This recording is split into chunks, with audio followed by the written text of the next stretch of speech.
Welcome to tonight's episode of Beyond Focus TV. I'm Lydia Patel, and as always, I have a very special guest for you. New York State Senator Kevin Parker will be with us for the next 30 minutes, so stay with us. You're watching Beyond Focus TV. Beyond Focus TV allows you to discuss contemporary topics affecting the Caribbean people on both a national and local level. The show features informed guests who offer insight, debate, and evaluate various issues. Beyond Focus TV builds on the station's mission to provide useful information to the Caribbean people in New York and abroad.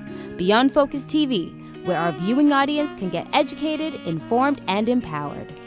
Welcome back. You're watching Beyond Focus TV. I'm Lydia Patel, sitting here with none other than Mr. Kevin Parker. State Senator Kevin Parker is in the house tonight, guys. It's going to be a real pleasure to have him here, so welcome to the program. Thanks for having me. I'm happy to be here. You're welcome. You know, despite all the little things that are going on, you know, there's illnesses, everyone's getting sick, it's cold, but we have you in the building. Yes, so yes. It's great to have you here.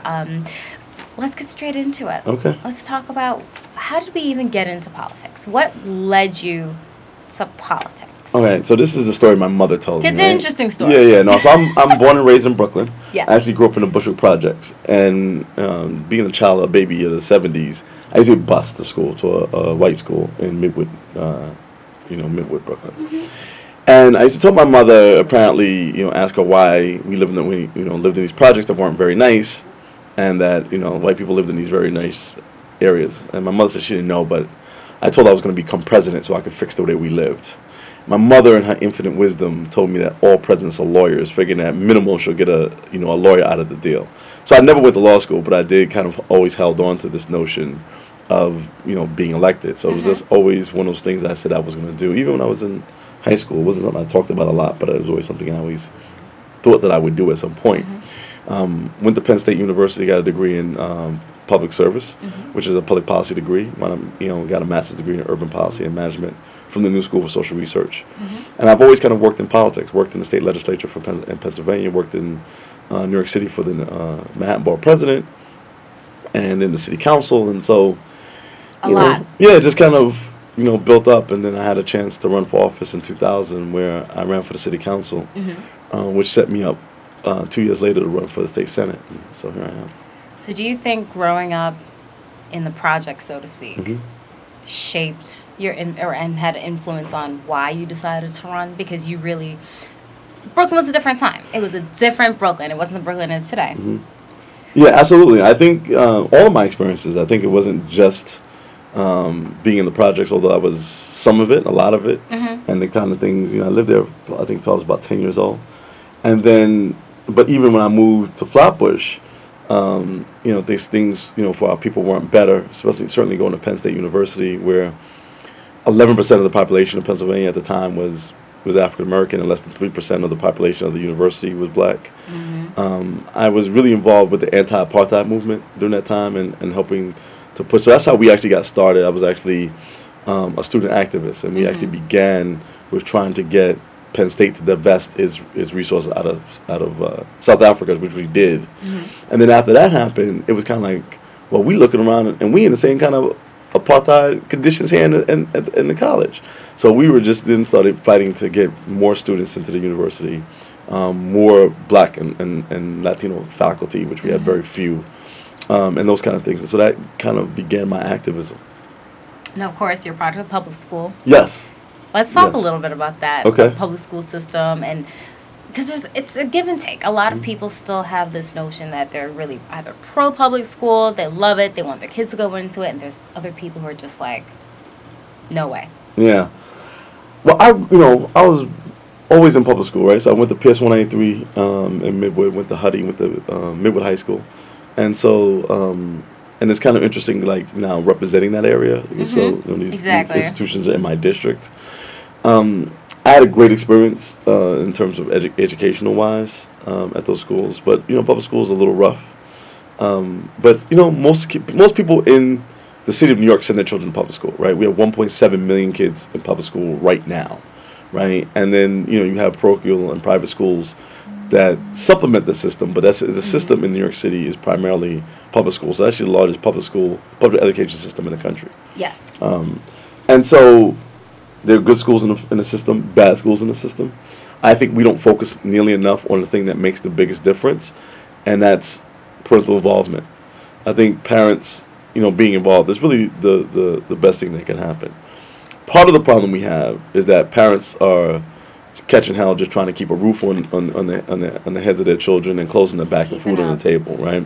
I actually have a bill that's called the Parental Involvement Leave Act that would add 17 hours above and beyond a parent's personal time and vacation time for them to go to an open school night, or to just visit the classroom or do anything related to their child's education. Amazing.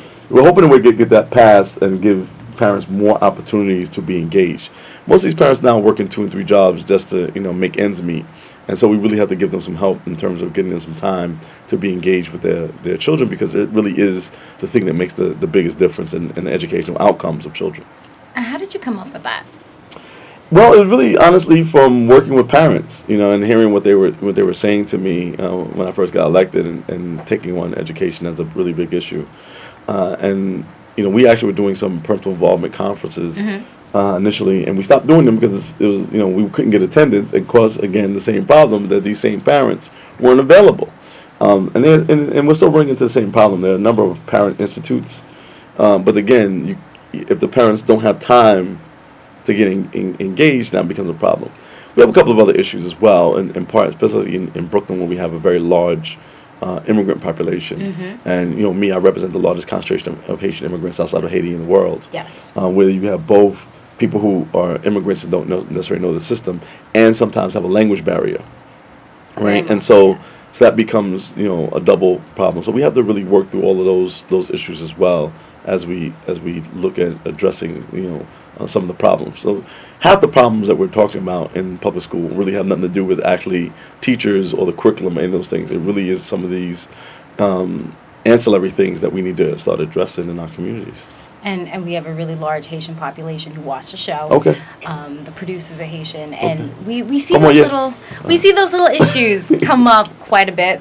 Right. We've interviewed other people, and it does come up. The language barrier is something that definitely comes up. It's not that parents sometimes don't want to help their children; they're just educated in they come from a different system. Right. They come from a different system, and they don't necessarily know the language, and a lot of times they're not feel comfortable enough to be engaged. But that's why it's more important for all the parents to be. So the more you have, the more parents are involved, the easier it is to get to get people to get what they need in their schools.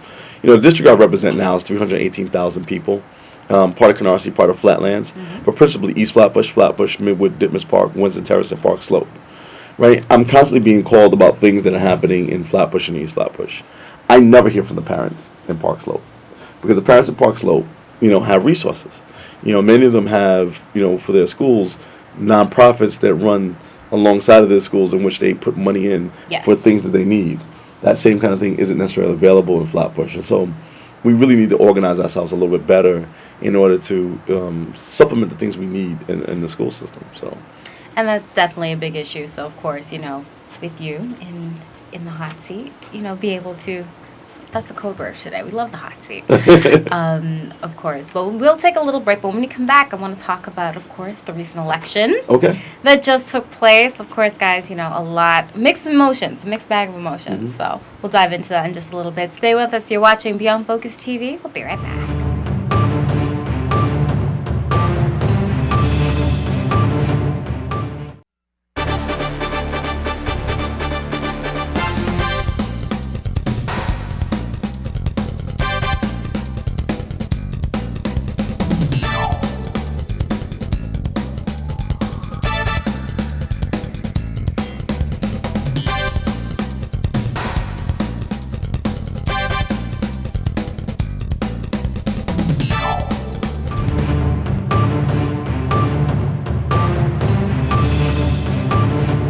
Welcome back. You're watching Beyond Focus TV. I'm Lydia Patel, sitting here with State Senator Kevin Parker.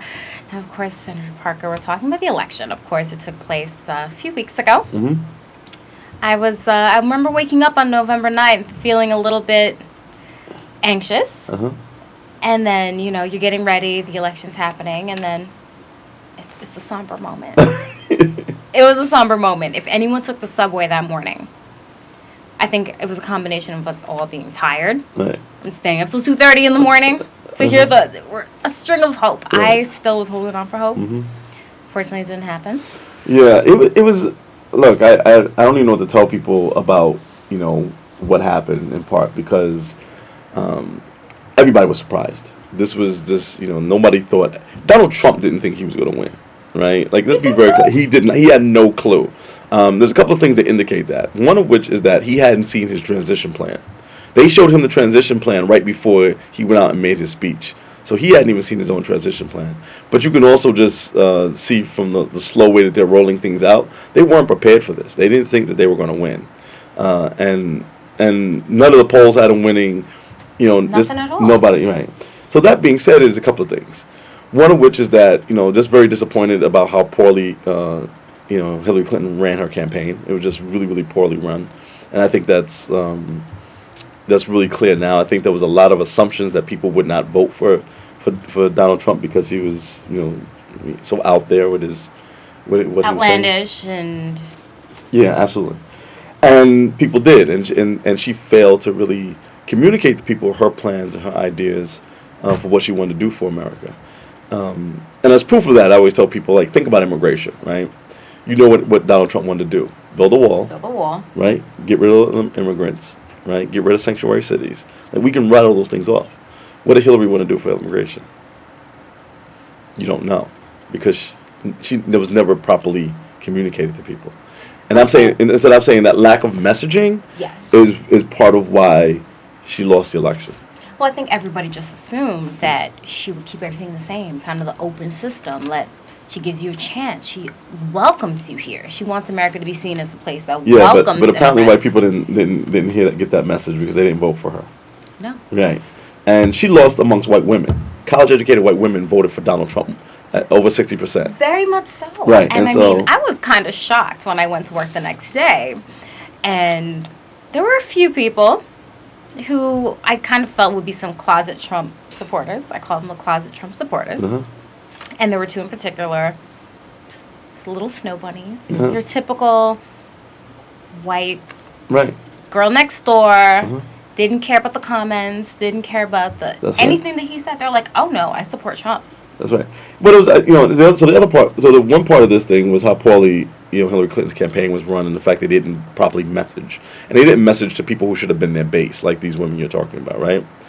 The second part of this also was that the hood was taken off America, right? Is that this was really a racial, election, and it was an election in which it was broken down by race, and so whites came out overwhelmingly, in the same way that blacks came out for Obama.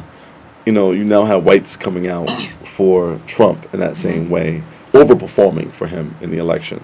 Which really ran his numbers up, and then the modeling that they used, that the Hillary Clinton campaign used, was really poor modeling because they really were modeling too much on the Obama election, which really was not the right numbers to use because you're never going to get the turnout, particularly amongst blacks and Latinos, that you're going to have for a black a first black president, as you would for the first woman. But as a Democrat, of course, you represent the Democratic Party. How do you feel watching this campaign and seeing that, I mean, technically, it really wasn't ran the best way. And there were a lot of people who were like, they would have voted for anyone else but her. Right. No, you're right. It's frustrating because I worked for her, right? So I volunteered on her campaign when she ran for the U.S. Senate, when almost all 64 counties of New York State with her. She is brilliant. She would have been an awesome president. She is, somebody who's caring and somebody who has great judgment. But they just ran a really poor campaign. I feel personally sad for her, and also sad, kind of for us, because I think we're going to lose that leadership. But then also, I look at the campaign and say that the campaign didn't deserve to win, and so we really have to learn. We really have to learn to run better campaigns. And it was frustrating for me because people at her campaign wouldn't listen, and they wouldn't listen to me. They wouldn't listen